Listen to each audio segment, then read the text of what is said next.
आज मैं क्या करने जा रहा हूँ? मैंने शीशे में अपना चेहरा देखा। क्या मैं वही अर्चित हूँ जिसे मोहल्ले भर में आज्ञाकारी बेटा कहा जाता था? आज मैं अपनी माँ को, अपनी पहचान की नींव को कहीं दूर अजनबियों के बीच छोड़कर आने का प्लान बना चुका था। समंदर की लहरें उस औरत के पैरों से टकराईं, पर उसे ठंड का एहसास नहीं हुआ। उसकी आंखें खाली थीं, जैसे यादों से बाहर कहीं भटक रही हो।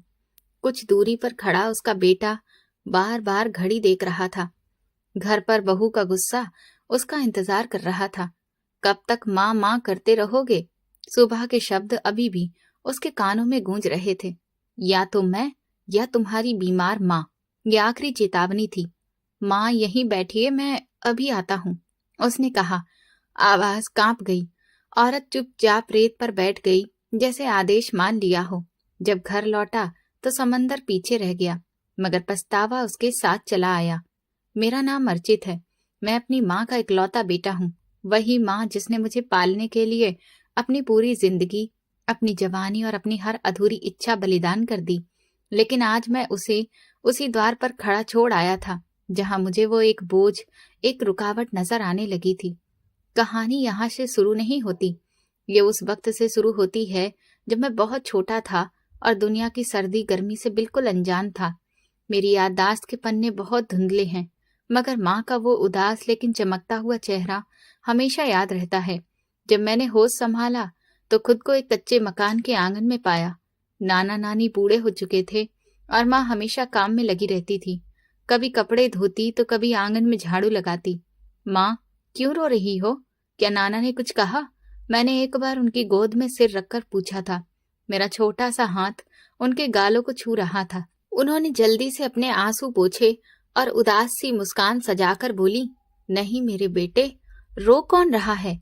तुम्हारी आंखों में शायद कुछ पड़ गया होगा, इसीलिए तुम्हें लग रहा है कि मेरी आंखें गीली हैं। माँ तो बहुत खुश है कि उसका बेटा उसके पास है।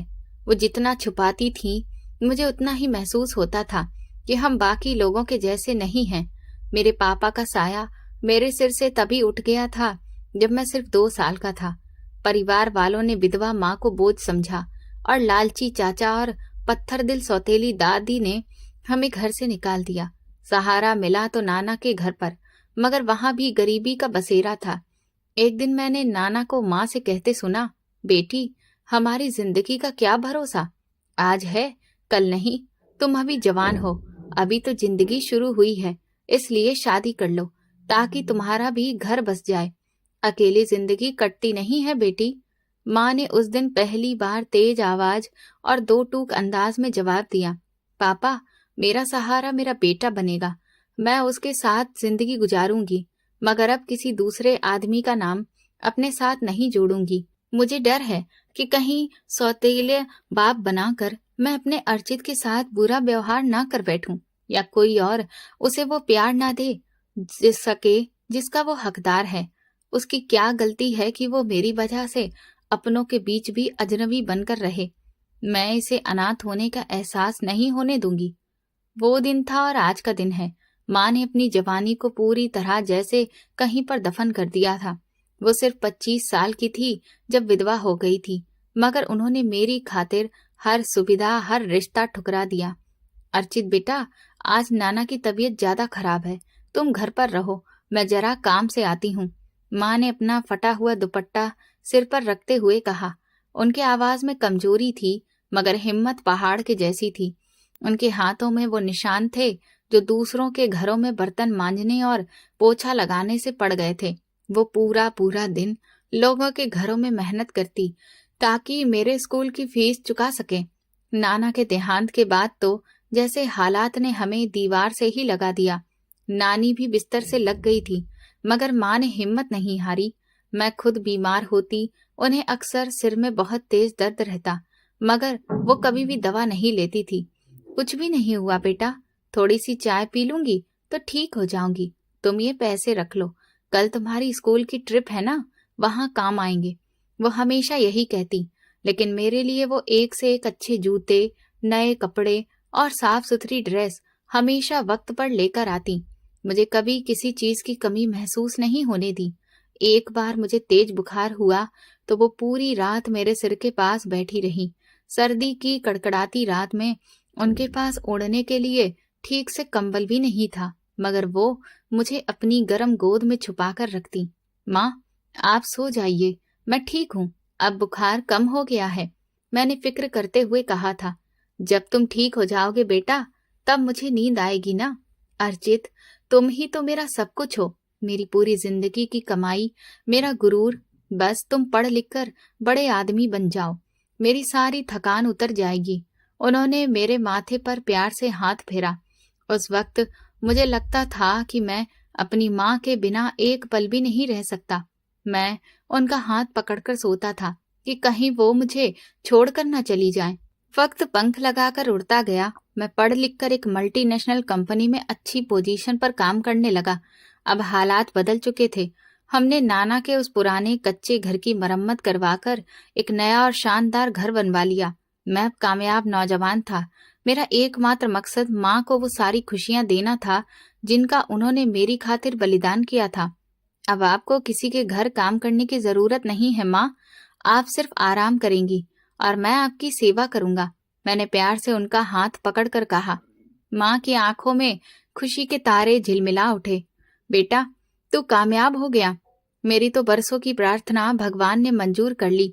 अब बस मेरी एक ही इच्छा है कि इस घर में एक अच्छी और प्यारी सी बहू आ जाए जो इस खाली घर को खुशियों से भर दे, ताकि मैं सुकून से मर सकूं।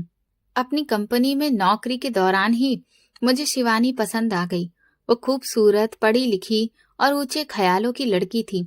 जब मैंने माँ से अपनी पसंद का जिक्र किया तो उन्होंने एक पल भी नहीं सोचा। बीमार होने के बावजूद भी वो अगले ही दिन रिश्ता लेकर शिवानी के घर पहुंच गईं। अर्चित की पसंद मेरे सिर आंखों पर है। माँ ने खुशी से शिवानी के सिर पर हाथ फेरा और अपनी एकमात्र सोने की चूड़ियां उसे पहना दी। शादी की तैयारियां शुरू हुईं। माँ ने अपने लिए एक नई साड़ी तक नहीं खरीदी। उन्होंने वही पुरानी रेशमी साड़ी जो बरसों पहले किसी शादी पर पहनी थी, उसी को धोकर प्रेस करवा लिया। ये तो मेरे बेटे की खुशी है, भला इसमें मुझ पर खर्चा क्यों? मैं कपड़ों का क्या करूंगी? तुम बहू के लिए अच्छे जेवर बनवाओ, वो अभी नई है, उसे सब अच्छा लगना चाहिए। वो हर एक से यही कहती रहती। लेकिन इसी दौरान माँ की तबीयत बिगड़ने लगी। बरसों की मेहनत, अच्छी खुराक ना मिलना और खामोशी से सब बर्दाश्त करने की वजह से डिप्रेशन ने उनके दिमाग पर असर करना शुरू कर दिया था। शादी के कुछ दिन पहले ही उन्हें पहला दौरा पड़ा। वो अचानक सब कुछ भूल गईं, यहाँ तक कि मुझे भी पहचानने से इनकार कर दिया। तुम कौन हो? मेरे कमरे में क्यों घुस आए हो? बाहर निकलो यहाँ से, वो चिल्लाने लगी। उनकी आंखों में वो ममता गायब थी। वहां सिर्फ डर और अजनबीपन था। डॉक्टर ने चेकअप के बाद बताया कि ये डिमेंशिया है, जो भयंकर मानसिक दबावों और पुराने सदमों का नतीजा है। डर की हालत में वो सब भूल जाती, मगर जब वो ठीक होती तो उन्हें अपनी बीमारी का एहसास तक नहीं होता। वो दोबारा वही प्यार करने वाली माँ बन जाती। शादी हो गई, शिवानी घर आ गई। शुरू के कुछ महीने तो जैसे तैसे गुजरे, मगर फिर माँ के दौरे धीरे धीरे और बढ़ने लगे।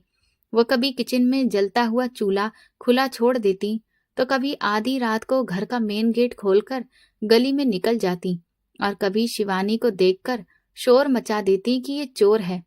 अर्चित, ये क्या मजाक है? तुम्हारी माँ ने आज फिर मेरे दहेज के कपड़े अलमारी से निकालकर आंगन में फेंक दिए और कहने लगी कि ये किसी और के हैं। मैं ये सब और बर्दाश्त नहीं कर सकती, शिवानी ने गुस्से से दहाड़ते हुए कहा। शिवानी, प्लीज यार, वो बीमार है, वो जानबूझकर ऐसा नहीं करती, तुम थोड़ा सा धैर्य रखो। मैंने उसे गले लगाकर शांत करवाने की कोशिश की। धैर्य रखूं? अर्चित, मैं यहाँ एक पत्नी बनकर आई थी, कोई नर्स बनकर नहीं। लोग घर में आते हैं तो मुझे शर्मिंदगी होती है कि मेरी सास मानसिक मरीज है। मोहल्ले वाले तरह तरह की बातें करते हैं। मुझे लगता है कि उनके साथ रहते रहते मैं खुद पागल हो जाऊंगी। या तो उन्हें किसी पागल खाने में भेजो या फिर मैं ही चली जाती हूँ। शिवानी के शब्द जहर से भरे हुए थे। धीरे धीरे शिवानी की रोज रोज की शिकायतों ने मेरे दिल में जगह बनानी शुरू कर दी। मैं जब ऑफिस से थका हारा आता, शिवानी की तीखी बातों और तानों का सामना करना पड़ता। मोहल्ले के लोगों की अजीब नजरें मेरे लिए बोझ बनती जा रही थी। मुझे महसूस होने लगा कि मेरी तरक्की, मेरी जवानी, जिंदगी का सुकून और मेरा चमकता हुआ भविष्य उस बीमार औरत की वजह से दांव पर लग गया है। वो औरत जिसने मुझे जन्म दिया था, अब मुझे अपनी दुश्मन लगने लगी थी। आखिर तुमने क्या सॉल्यूशन निकाला है, शिवानी? मैं उन्हें किसी अस्पताल में नहीं भेज सकता, लोग बातें करेंगे। एक रात मैंने परेशान होकर शिवानी से पूछा, तुम ही बताओ, फिर इसका क्या सॉल्यूशन है? वो बोली, सॉल्यूशन तो बहुत ही साधारण है। उन्हें कहीं दूसरे शहर ले जाकर छोड़ आओ, जहां पर कोई भी उन्हें जानता ना हो और ना ही उनका कोई पता मिले। अगर वे यहाँ रहीं तो हमारी जिंदगी नरक बन जाएगी। देखो अर्चित, हमें अपनी जिंदगी जीनी है, हमें अपने भविष्य के बारे में सोचना है। कब तक इस बोझ को ढोते रहेंगे? शिवानी ने मेरे कंधे पर सिर रखकर धीमे और साफ अंदाज में कहा। उस रात मैं एक पल के लिए भी सो न सका। जमीर की आवाज तेज थी, मगर पत्नी की मोहब्बत और सुकून से भरी जिंदगी जीने की ख्वाहिश उससे ज्यादा ताकतवर साबित हो रही थी। मैंने फैसला कर लिया कि मैं माँ को किसी ऐसी जगह पर छोड़कर आऊंगा जहां से वो कभी वापस ना आ सके। सूरत का समंदर का किनारा इस काम के लिए बेहतरीन था। वहां बहुत भीड़ होती थी और माँ को अक्सर दिन के वक्त ही दौरे पड़ते थे। आज वही मनहूस दिन था। मैंने माँ से झूठ कहा कि हम लोग घूमने जा रहे हैं। वो छोटे बच्चों की तरह खुश थीं। उन्होंने वही पुरानी रेशमी साड़ी पहनी हुई थी। अर्चित बेटा, सच में तुम मुझे समुंदर दिखाने ले जा रहे हो? तुम कितने अच्छे बेटे हो। उन्होंने मासूमियत से मेरा हाथ पकड़कर पूछा। हाँ माँ, आप बहुत दिनों से घर में बंद थीं। आज हम लोग खूब घूमेंगे फिरेंगे। मैंने उनकी आंखों में झांकने की हिम्मत ना करते हुए नजरें चुराकर कहा। हम समंदर किनारे पहुंचे। वहां लोगों की काफी भीड़ थी। समंदर की लहरें शोर मचा रही थी। बच्चे अपने माँ बाप के साथ रेत के घर बना रहे थे। हर तरफ हंसी मजाक था, मगर मेरे सीने में एक खौफनाक खामोशी पसरी हुई थी। मैंने अपनी माँ का हाथ मजबूती से पकड़ा हुआ था, लेकिन जैसे ही हम भीड़ के बीच पहुंचे, मैंने महसूस किया कि माँ का हाथ ढीला पड़ रहा है। उनकी नजरें भटकने लगी। वही खास तरह का दौरा अब उन्हें चेहरे पर उनके दिखने लगा था। अर्चित, ये कहाँ आ गए हम? ये इतने लोग कौन हैं? मेरा घर कहाँ है? उनकी आवाज में घबराहट और बेयकीनी थी। यही वो मौका था जिसका मैं इंतजार कर रहा था। मैंने धीरे से मगर जानबूझकर अपना हाथ उनके हाथ से छुड़ा लिया। वो एक लम्हे के लिए रुकी। शायद उन्हें एहसास हो गया था कि वो सहारा छिन गया है जिस पर वो अब तक टिकी हुई थी। अर्चित बेटा, कहाँ गए तुम? मेरा हाथ पकड़ लो, यहाँ बहुत भीड़ है, मैं खो जाऊंगी, मुझे डर लग रहा है। अर्चित, वो पागलों की तरह चारों तरफ देखने लगी। मैंने पीछे मुड़कर देखने की हिम्मत नहीं की। मैं तेजी से लोगों की भीड़ को चीरता हुआ आगे बढ़ता गया। मेरे चेहरे से ठंडा पसीना बह रहा था। दिल इतनी जोर से धड़क रहा था जैसे पसलियां तोड़कर बाहर निकल आएगा। पीछे से उनकी दर्दनाक आवाज अब भी सुनाई दे रही थी। अर्चित बेटा, मेरी बात सुनो, मुझे अकेला मत छोड़ो। लेकिन मैं भागता रहा। मैं अपनी माँ को, अपनी जिंदगी को उस बेरहम भीड़ और लहरों के रहमो करम पर अकेला छोड़ आया था। मैं गाड़ी में आकर बैठा तो मेरा पूरा शरीर कांप रहा था। मैं वापस अपने शहर आ गया, मगर मेरा दिल अभी भी वहीं उस समंदर की गर्म रेत पर बुरी तरह तड़प रहा था। घर पहुंचकर जब मैंने शिवानी को बताया तो उसकी आंखों में जीत भरी चमक थी। शुक्र है, अब हम सुकून से जी सकेंगे। हम ये घर भी जल्द ही बदल देंगे, ताकि अगर वो कभी ठीक होकर वापस आना भी चाहें तो उन्हें हमारा कोई सुराग ही ना मिले। शिवानी भविष्य के रंगीन प्लान बनाने लगी। मैंने खामोशी से सिर झुका लिया। मुझे उस वक्त ये नहीं पता था कि जिस सुकून की खातिर मैंने अपनी माँ का सौदा किया है, वो सुकून मेरे मरने तक भी मेरी जिंदगी में कभी नहीं लौटेगा। मैंने एक ऐसी आग को चुनौती दी थी जो मुझे और मेरी पीढ़ी को जला डालने वाली थी। समंदर की वो गर्म रेत और लहरों का शोर मेरे कानों में चीख चीख कर गूंज रहा था। ये जो सफर मैंने अपने घर तक तय किया था, वो किसी बेजान लाश की तरह तय किया था। लेकिन शिवानी बहुत खुश थी। उसके अंदाज में कोई पश्चाताप या अफसोस नहीं था, बल्कि एक अजीब सी खनक थी। सुकून का तो पता नहीं शिवानी, मुझे तो ऐसा लग रहा है कि जैसे मैं अपना ही कोई हिस्सा वहीं छोड़ आया हूँ। मैंने खिड़की से बाहर देखते हुए कहा। सड़क पर दौड़ती गाड़ियां मुझे ऐसी लग रही थीं जैसे वे सब मुझसे दूर भाग रही हों। यहाँ सिर्फ ठंडा एहसास है। कुछ दिन गुजरेंगे तो तुम्हारा खुद ही मन लग जाएगा। मैं ठीक ही कह रही थी ना। एक मानसिक मरीज के साथ पूरी जिंदगी गुजारना कोई मजाक नहीं होता। शिवानी ने बेपरवाही से कंधे उचकाए और मोबाइल फोन में बिजी हो गई। अब ये घर मुझे काटने को दौड़ रहा था। वो आंगन जहां माँ अक्सर बैठी होती थी अब बिल्कुल खाली था। किचन से उनकी खांसी की आवाज नहीं आ रही थी और ना ही कोई मुझे ये कहने वाला था, अर्चित बेटा हाथ मुंह धो लो, मैं तुम्हारे लिए पराठे बनाए लाई हूँ। अर्चित, खड़े क्यों हो गए हो? जल्दी से अपना सामान पैक करो, हमें कल ही यहाँ से निकलना है। शिवानी ने कमरे में जाते हुए मुझे निर्देश दिया। कल? लेकिन इतनी जल्दी क्या है शिवानी? अभी तो मैं लौटा हूँ। मैंने हैरानी से उसे देखा। तुम समझते नहीं, अगर कल उनकी तबीयत ठीक हो गई और किसी ने उन्हें पहचान कर यहाँ पहुंचा दिया तो हमें फिर ये शहर छोड़ना होगा। ये कम से कम ये घर तो बदलना ही होगा ना, ताकि उन्हें हमारा कोई सुराग न मिले। शिवानी की प्लानिंग इतनी गहरी थी कि मैं दंग रह गया। अगले 24 घंटे मैं किसी रोबोट की तरह गुजारता रहा। मैंने घर का सारा सामान समेटा, माँ की चीजें एक कोने में ढेर बनाकर रख दी। उनका वो पुराना बक्सा वहीं पड़ा था जिसमें वो अपनी पूरी दुनिया छुपा कर रखती थी। मेरा दिल चाहा कि उसे वहीं छोड़ दूं, मगर फिर सोचा कि उसमें नाना नानी की कुछ पुरानी तस्वीरें होंगी, इसलिए उसे भी गाड़ी में रखवा दिया। फिर हमने अपना पुराना मोहल्ला छोड़ दिया और शहर के दूसरे कोने में एक नया मकान किराए पर ले लिया। ये घर बड़ा था, नया था और शिवानी की पसंद का था, मगर यहाँ की हवाओं में वो अपनापन नहीं था जो नाना के घर में था। देखो अर्चित, ये किचन कितना अच्छा है।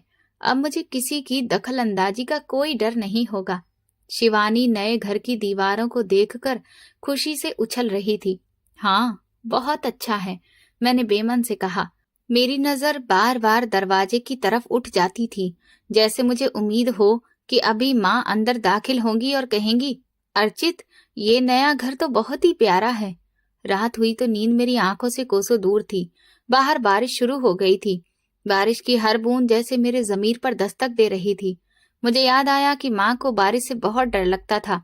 वो कहती थी कि जब बादल गरजते हैं तो मुझे लगता है कि भगवान जी हमसे नाराज हो जा रहे हैं। वो इस वक्त कहाँ होंगी? क्या किसी ने उन्हें सहारा दिया होगा? क्या उन्होंने कुछ खाया पिया होगा? ये सारे सवाल मेरे दिमाग में हथौड़े की तरह बज रहे थे। अचानक शिवानी की आवाज आई, अर्चित, तुम अभी तक जाग रहे हो? क्या सोच रहे हो? कुछ नहीं शिवानी, बस नई जगह है ना, इसलिए नींद नहीं आ रही। मैंने करवट बदल ली। देखो, अगर तुम अभी भी उस औरत के बारे में सोच रहे हो ना, तो ये तुम्हारी बेवकूफी है। उनका जो करना था कर लिया गया है। अब हमें अपने बच्चों की फिक्र करनी चाहिए। शिवानी ने कड़क अंदाज में कहा। हमारा 5 साल का बेटा राहुल दूसरे कमरे में सो रहा था। वक्त गुजरता गया, दिन हफ्तों में और हफ्ते महीनों में बदलने लगे। मैंने खुद को काम में इतना व्यस्त कर लिया कि सोचने का वक्त ही नहीं मिलता था। शिवानी खुश थी। वो अब अपनी मर्जी की जिंदगी जी रही थी, पार्टियां कर रही थी और सहेलियों के साथ घूम रही थी, मगर मेरे अंदर एक खालीपन बढ़ता जा रहा था। एक दिन मैं ऑफिस से वापस आया तो देखा कि राहुल आंगन में अकेला बैठा है और एक पुराने डिब्बे के साथ खेल रहा है। बेटा, ये क्या है? मैंने उसके पास बैठते हुए पूछा। पापा, ये उस पुराने बक्से से निकला है जो स्टोर रूम में रखा था, राहुल ने मासूमियत से जवाब दिया। मेरा दिल जोर से धड़क उठा। मैं स्टोर रूम की तरफ भागा। वहां माँ का वो बक्सा खुला पड़ा था।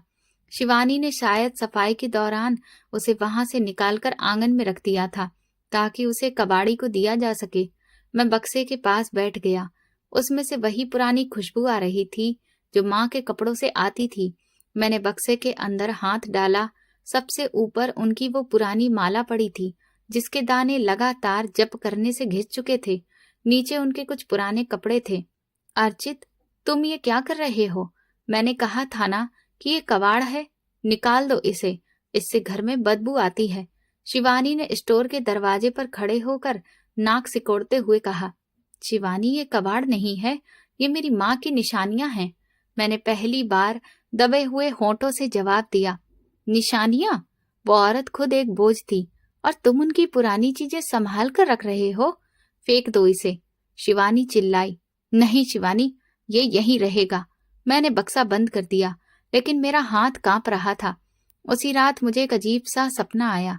मैंने देखा कि मैं समंदर के किनारे खड़ा हूं और समंदर की लहरें बहुत ऊंची हो रही हैं। माँ दूर खड़ी है और उनका हाथ मेरी तरफ बढ़ा हुआ है। वो कुछ कह रही है, मगर लहरों के शोर में उनकी आवाज सुनाई नहीं दे रही। मैं उनकी तरफ भागना चाहता हूँ, मगर मेरे पैर रेत में धंस गए हैं। अचानक एक बहुत बड़ी लहर आई और उन्हें बहाकर ले गई। मैं चिल्लाकर उठ बैठा। मेरा पूरा शरीर पसीने में भीगा हुआ था। शिवानी मेरे ही बगल में सुकून की नींद सो रही थी। मैं उठकर किचन में आया और पानी पिया। मेरा ज़मीर अब मुझे धिक्कारने लगा था। वे सभी लम्हे जब माँ ने भूखी रहकर मुझे खिलाया था, जब उन्होंने अपनी बीमारी छुपाकर मेरी खुशियों का ख्याल रखा था, सब एक फिल्म की तरह मेरी आंखों के सामने चलने लगे। ये मैंने क्या कर दिया? मैं इतना पत्थर दिल कैसे हो गया? मैं सिर पकड़कर वहीं कुर्सी पर बैठ गया। अगली सुबह मैंने इरादा कर लिया कि मैं उसी जगह फिर जाऊंगा और उन्हें ढूंढूंगा। मैंने शिवानी को कुछ भी नहीं बताया और ऑफिस का बहाना करके घर से निकल गया। कई घंटों का सफर करके मैं समंदर के उसी किनारे पर पहुंचा। मुझे वो जगह मिल गई जहां मैंने उन्हें छोड़ा था। वहां मौजूद दुकानदारों, घोड़े वालों और ऊंट वालों से भी उनके बारे में पूछा। भैया, यहाँ एक बूढ़ी औरत थी जिनकी मानसिक हालत ठीक नहीं थी। क्या आपने उन्हें देखा है? मैंने एक चाय वाले से पूछा। साहब, यहाँ तो रोज हजारों लोग आते हैं, हमें क्या पता कौन सी बूढ़ी औरत थी, उसने लापरवाही से जवाब दिया। मैंने कई घंटे वहां गुजारे। हर चेहरे में अपनी माँ को ढूंढा, मगर वो कहीं भी नहीं थी। वहां की भीड़ देखकर मुझे एहसास हुआ कि मैंने उनके साथ कितना बड़ा जुल्म किया था। वो तो इस शहर से भी अनजान थी। वो कहाँ गई होंगी?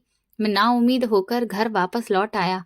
शिवानी को मेरा ये व्यवहार अजीब लगने लगा था। अर्चित, तुम आजकल बहुत बदले बदले लग रहे हो। क्या बात है? उसने एक शाम चाय पीते हुए पूछा। कुछ भी नहीं, बस काम का प्रेशर बहुत है, मैंने छोटा सा जवाब दिया। देखो, अगर तुम अभी तक इस बात को लेकर बैठे हो तो ये फालतू की बात है। राहुल बड़ा हो रहा है, हमें उसके स्कूल के लिए पैसे जमा करने होंगे। हमें अपनी गाड़ी भी तो दूसरी लेनी है। इन फिजूल बातों में अपना वक्त बर्बाद मत करो। शिवानी ने मुझे सलाह दी, जैसे वो मुझे जिंदगी का असली मतलब समझा रही हो। मैंने शिवानी की तरफ देखा। वो कितनी खूबसूरत थी, मगर उसके अंदर की ममता और हमदर्दी जैसे कि मर चुकी थी। क्या मैं भी उसके जैसा बन गया था? क्या एक औरत की मोहब्बत में मैंने भगवान को भी भुला दिया था? उसी रात मैंने एक फैसला किया। मैं अब चुप नहीं बैठूंगा। मैं अपनी माँ को ढूंढ कर ही रहूंगा, चाहे मुझे अपनी पूरी दौलत ही क्यों न लुटानी पड़े। लेकिन एक बात मुझे खाए जा रही थी, एक अजीब सा सवाल जिसका अभी तक जवाब नहीं मिला था। जब मैंने माँ को छोड़ा था तो उनके चेहरे पर डर नहीं था, बल्कि एक अजीब सी खामोशी थी। क्या उन्हें पहले से पता था कि मैं ये करने वाला हूँ? ये सवाल मुझे बेचैन कर रहा था। मैंने सोचा कि शायद माँ के उस बक्से में कोई ऐसी चीज हो जो मुझे उनके बारे में कुछ बता सके। मैं दोबारा स्टोर रूम में गया और बक्सा खोला। इस बार मैंने एक एक कपड़े को ध्यान से देखना शुरू किया। वहां उनकी वो साड़ी भी थी जो उन्होंने मेरी शादी पर पहनी थी। मैंने उसे उठाया तो वो मुझे बहुत भारी लगी। उसके अंदर कुछ था। मैंने कपड़े की परतें खोली तो मेरी आंखें खुली की खुली रह गईं। उस साड़ी के अंदर एक छोटा सा पर्स छुपाया गया था, वही पर्स जो माँ हमेशा अपने दुपट्टे के पल्लू से बांध कर रखती थी। मैंने पर्स खोला तो उसमें कुछ पुराने नोट, मेरे बचपन की एक तस्वीर और एक कागज निकला। वो कागज कोई रसीद नहीं, बल्कि एक वसीयतनामा था जो नाना ने मरने से पहले माँ के नाम किया था। उसमें लिखा था कि नाना का वो घर जिसे मैंने दोबारा बनवाया था, वो दरअसल कानूनी तौर पर माँ के नाम पर था। मैंने तो सिर्फ उसकी मरम्मत करवाई थी, मगर उसकी असली मालकिन माँ ही थी। मेरा सिर चक्कर खाने लगा। अगर वो घर माँ का था तो मैंने उन्हें उनके अपने ही घर से बेदखल कर दिया था। मैंने शिवानी के कहने पर उनका अधिकार मारा था। अर्चित, तुम फिर ये कबाड़ लिए बैठे हो? शिवानी की आवाज ने मुझे चौंका दिया। मैंने जल्दी से वसीयतनामा छुपा लिया। शिवानी, अगर माँ वापस आ गई तो क्या तुम उन्हें एक्सेप्ट करोगी? मैंने उसकी आंखों में देखकर पूछा। कभी भी नहीं। वो पन्ना बंद हो चुका है अर्चित, उसे दोबारा खोलने की कोशिश मत करना। शिवानी ने दो टूक अंदाज में कहा और वहां से चली गई। मैं वहीं अंधेरे में बैठा रहा। मुझे अब एहसास हुआ कि मैंने सिर्फ अपनी माँ को नहीं छोड़ा था, बल्कि अपनी हर चीज दांव पर लगा दी थी। वो बक्सा मेरे लिए सिर्फ एक बॉक्स नहीं था, बल्कि राज की एक ऐसी किताब था जिसका हर पन्ना मुझे मुजरिम साबित कर रहा था। मगर अभी असली इम्तिहान बाकी था। वो चिट्ठी जो माँ ने मेरे लिए लिखी थी, वो अभी तक मेरे सामने नहीं आई थी। मुझे नहीं पता था कि माँ ने मेरे हर इरादे को पहले ही भांप लिया था। वो मानसिक मरीज जरूर थी, मगर एक माँ की ममता कभी बीमार नहीं होती। मैंने बक्से को दोबारा बंद कर दिया, मगर मेरी आत्मा कहीं और भटक रही थी। मुझे लग रहा था कि माँ कहीं पास में ही है और मुझे देख रही है। मुझे माफ कर दो माँ। मेरे होंठों से एक दबी सी आह निकली। बाहर रात का अंधेरा गहरा हो चुका था और मेरे गुनाहों का बोझ भी। अब मुझे उस रास्ते पर चलना था जहां सिर्फ पछतावा ही पछतावा था, मगर मंजिल का कोई निशान नहीं था। अब मेरी जिंदगी का असली इम्तिहान शुरू होने वाला था। वक्त अपनी रफ्तार से गुजर रहा था, मगर मेरे लिए जैसे घड़ियां रुक गई थीं। नए घर की मुश्किलें, महंगा फर्नीचर और शिवानी के हंसी मजाक, ये सब मिलकर भी मेरे अंदर के सन्नाटे को खत्म नहीं कर पा रहे थे, जो माँ के जाने के बाद पैदा हुआ था। मैं अक्सर रात को उठकर आंगन में बैठ जाता और घंटों उस दीवार को देखता रहता जहां से पक्षी उड़कर कहीं दूर चले जाते थे। अर्चित, तुम यहाँ आकर क्यों बैठ गए हो? क्या तुम्हें अपनी हेल्थ का कोई ख्याल नहीं है? शिवानी ने बरामदे में आते हुए झुंझलाकर पूछा। उसकी आवाज में अब वो प्यार नहीं था, बस एक ऊब थी। हेल्थ? शिवानी, क्या तुम्हें कभी महसूस होता है कि इस घर में हम 3 नहीं बल्कि 4 लोग रहते हैं? मैंने खाली नजरों से उसे देखा। मेरी आंखों के आसपास काले घेरे उभर आए थे। तुम्हारा मतलब क्या है? देखो अर्चित, माँ का कोई इलाज नहीं था। तुम बेकार में गुजरी हुई बातों को अपनी जिंदगी बना रहे हो। शिवानी ने लापरवाही से कहा और अपने बाल संवारने लगी। उसे अब सिर्फ अपनी खूबसूरती और सोशल पार्टियों की फिक्र रहती थी।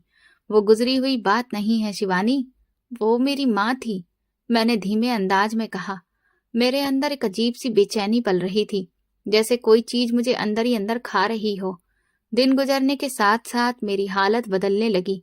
ऑफिस में काम के दौरान मैं अक्सर खो जाता। एक बार तो बॉस ने मुझे फाइल देते हुए 3 बार बुलाया, मगर मैं कहीं और ही था। मुझे ऐसा लगता जैसे कोई मुझे पुकार रहा हो। अर्चित बेटा, मेरा हाथ पकड़ लो। एक शाम जब मैं घर वापस आया तो राहुल आंगन में अकेला बैठा रो रहा था। उसके घुटने पर चोट लगी थी और खून बह रहा था।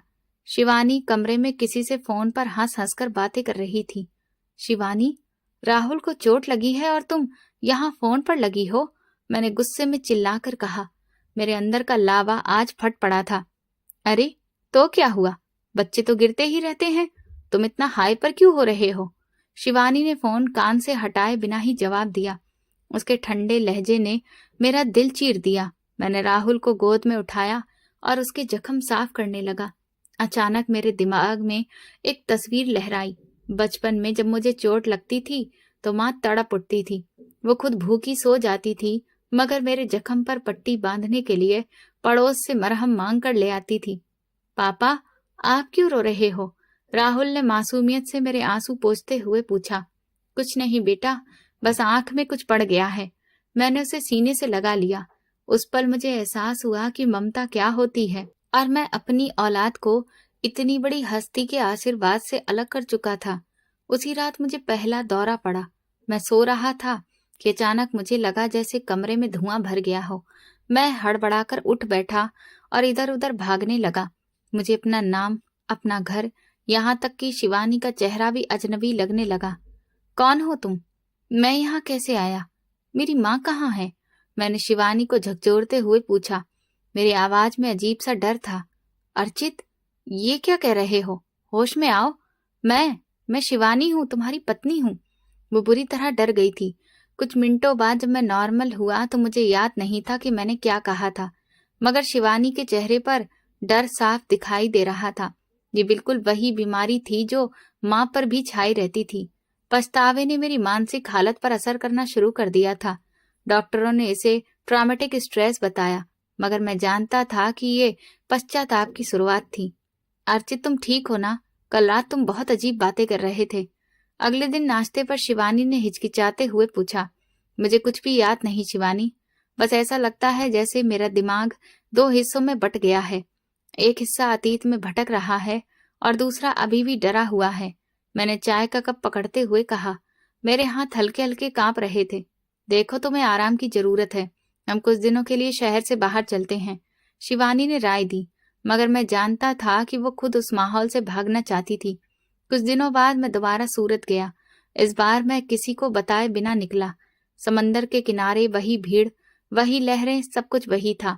मैं घंटों उस जगह पर खड़ा रहा जहां मैंने आखिरी बार माँ का हाथ छोड़ा था। भाई साहब, आप यहाँ रोज आते हैं? किसी को ढूंढ रहे हैं क्या?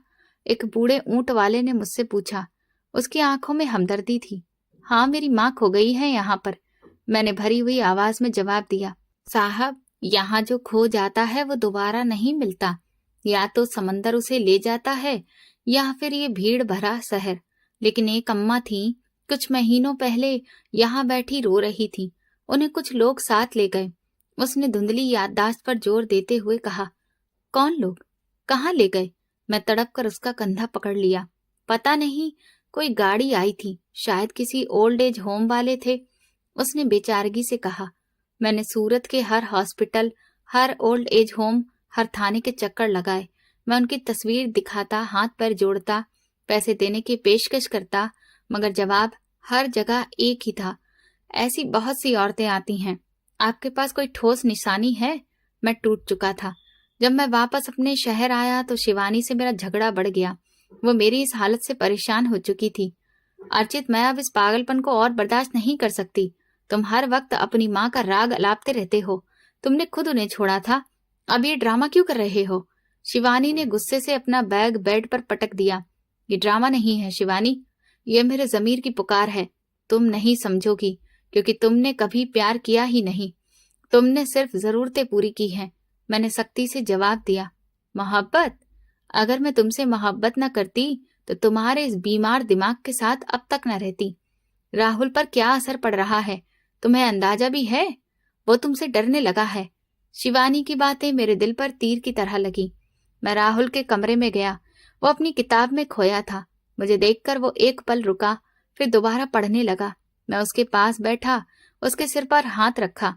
बेटा, मुझसे नाराज है क्या? मैंने प्यार से पूछा। नहीं पापा, बस मुझे डर लगता है जब आप गुस्सा करते हैं या जब आप भूल जाते हैं। उसने मासूमियत से मेरी तरफ देखा। उसकी आंखें बिल्कुल मेरी माँ जैसी थी। इसी दौरान शिवानी ने घर में बदलाव करने शुरू कर दिए। उसे लग रहा था कि शायद घर का माहौल बदलने से मेरी तबीयत ठीक हो जाए। उसने पुराना सामान कबाड़ में निकालना शुरू कर दिया। एक दिन जब मैं ऑफिस से आया तो देखा कि आंगन में वो पुराना बक्सा खुला पड़ा है। शिवानी उसमें से माँ के पुराने कपड़े निकालकर एक तरफ फेंक रही थी। शिवानी, तुम क्या कर रही हो? मैंने मना किया था ना कि इस बक्से को हाथ मत लगाना, मैं चिल्लाया। अर्चित, ये कबाड़ है, इसमें से बदबू आती है। मैं नई अलमारी बनवा रही हूँ, हमें इस पुराने सामान की जरूरत नहीं, शिवानी ने लापरवाही से कहा और एक दुपट्टा जमीन पर फेंक दिया। मेरा खून खौल उठा, मगर मैं चुप रहा। मैं झुककर वे कपड़े उठाने लगा। वही पुराने कपड़े, वही साधारण साड़ियां। अचानक मेरी नजर एक साड़ी पर पड़ी जो बिल्कुल नीचे दबी हुई थी। उसकी रंगत उड़ चुकी थी, मगर उसकी परत में कुछ छुपा हुआ था। मैंने उसे उठाया। वो अजीब सी भारी लगी। मेरी उंगलियां कांपने लगी। मैंने कपड़े की परत खोली तो मेरे होश उड़ गए। उसके अंदर एक छोटा सा चमड़े का पर्स सिला हुआ था। मैंने जल्दी से उसे निकाला और अपने कमरे में आ गया। शिवानी बाहर मजदूरों को हिदायत दे रही थी। उसे पता नहीं था कि मैंने क्या ढूंढ लिया है। मैंने कांपते हाथों से उस पर्स की सिलाई खोली। उसके अंदर कुछ पुराने नोट निकले, शायद माँ की जिंदगी भर की जमा पूंजी। लेकिन उनके बीच एक लिफाफा था जिस पर नीली स्याही से लिखा था, अर्चित के लिए। मेरा दिल जोर जोर से धड़कने लगा। मुझे लगा मेरा सीना फट जाएगा। ये माँ की लिखावट थी, वही कांपते शब्द, वही अक्षर जैसे उन्होंने कभी मेरी स्कूल कॉपी पर लिखा था। मैंने लिफाफा खोलने की कोशिश की, मगर हिम्मत जवाब दे गई। मुझे लगा जैसे उसके अंदर से माँ की सिसकियां सुनाई दे रही हों। क्या लिखा होगा इसमें?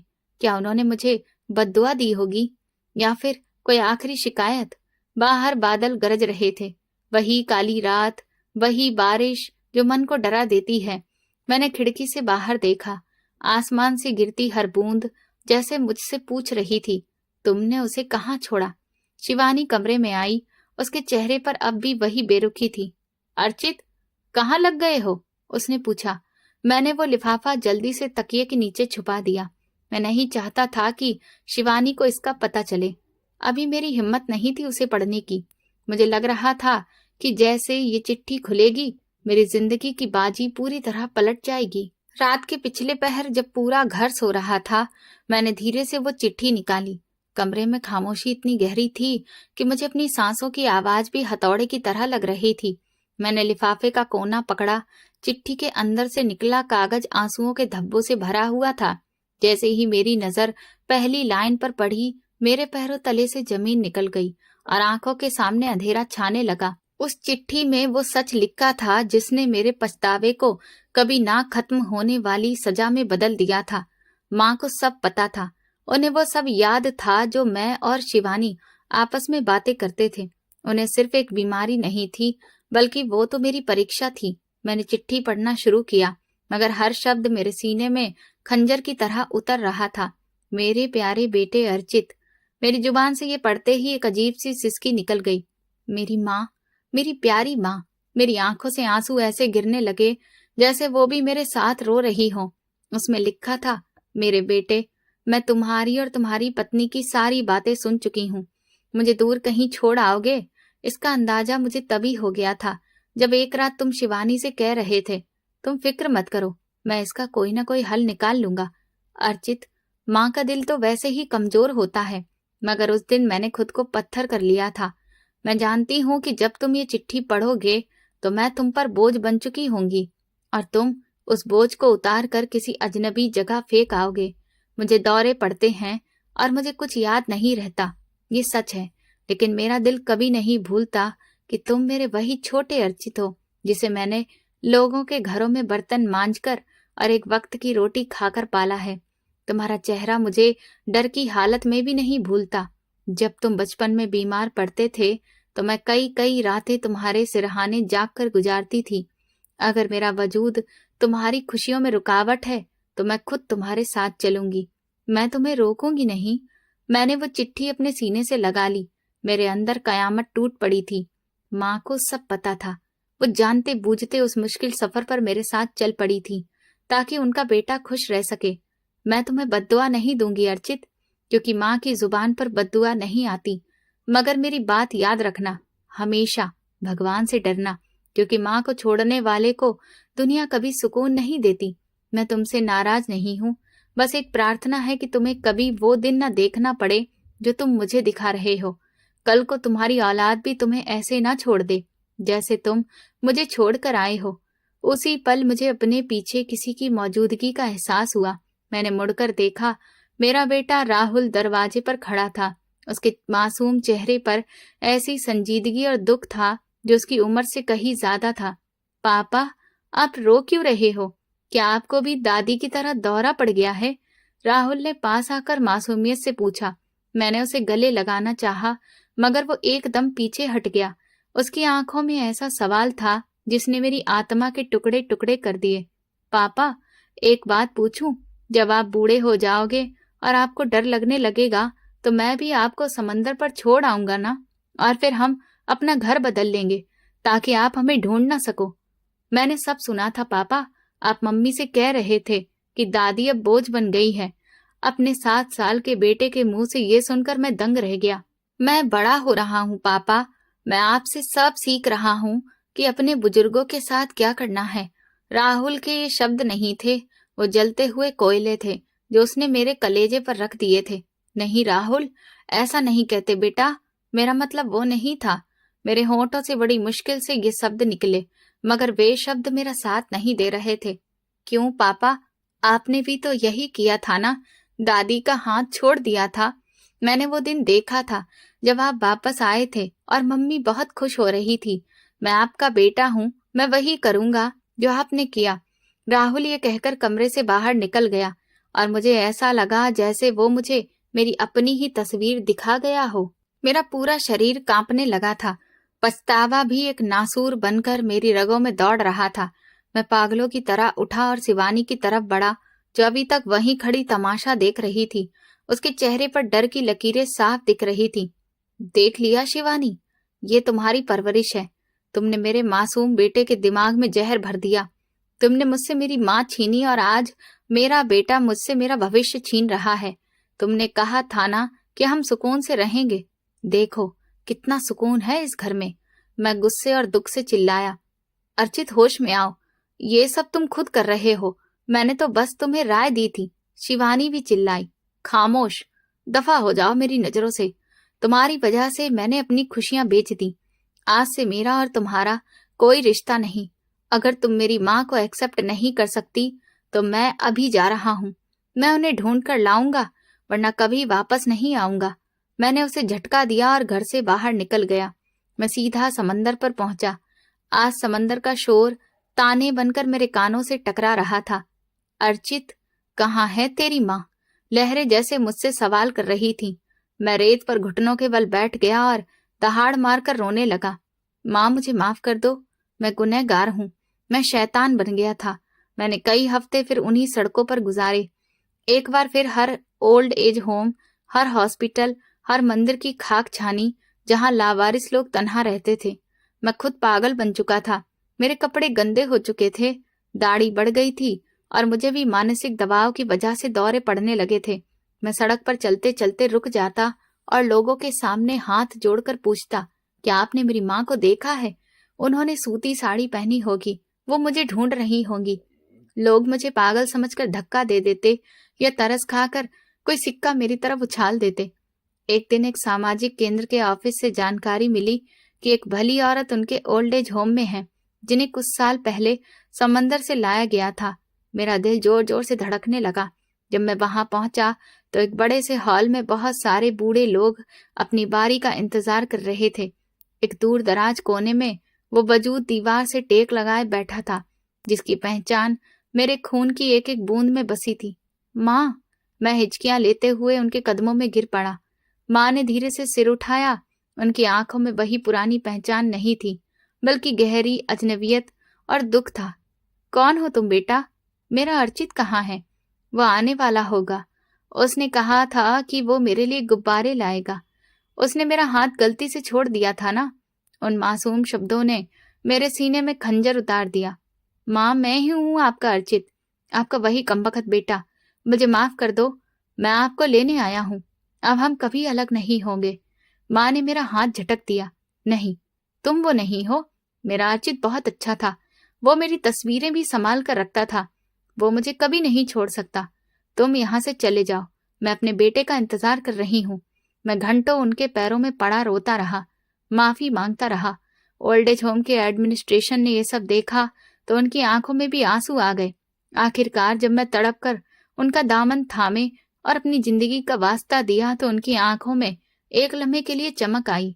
उन्होंने कांपते हाथों से मेरा सिर सहलाया। वो पल ऐसा था जैसे तपती हुई दोपहर में किसी ने ठंडा पानी डाल दिया हो।